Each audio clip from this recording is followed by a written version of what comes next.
છે કે બધાને બધું મળશે, પણ તમારી પણ ફરજ છે ઘરની બહાર નીકળવું પડે, પંચાયત સુધી મારે જવું પડે.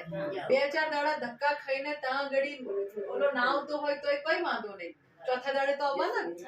ચોથા દાડે જઈને પહોંચી પકડવી પડે, ભાઈ કેમ મારું નહીં કરવાનું, તું કારણ કે.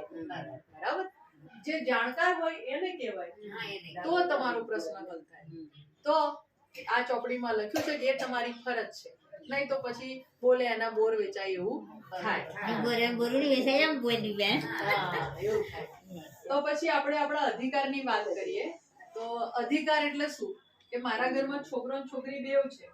હવે તમારા ઘરમાં છોકરો ને છોકરી હશે, છોકરા ને છોકરા હશે, તો એક જ ગ્લાસ દૂધ છે અને એક છોકરો છે ને એક છોકરી, તો મારે કોને દેવું?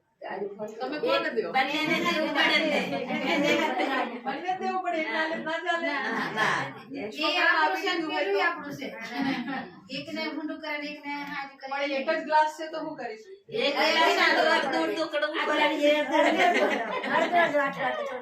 એટલે આ આદિવાસીઓની સંસ્કૃતિ છે કે વહેંચીને ખાવાનું.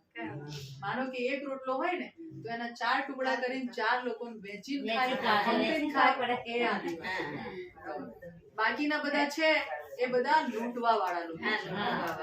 આદિવાસી ભોળી પ્રજા છે એટલે એમને ખબર છે કે ભાઈ જાત મહેનત જિંદાબાદ. એ મહેનત કરશે પણ કોઈને હવે ભીખ નહીં મળે.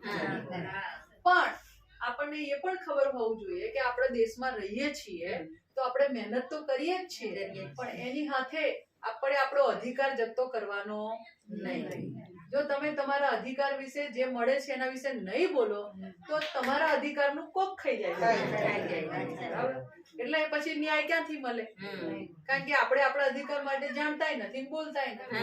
ભલે મને ના મળે તો મારા ખેતરમાં વૈતરું કરીને ઓછું ખાઈશ, આપણે એવું વિચારીએ, પણ લડવું નથી.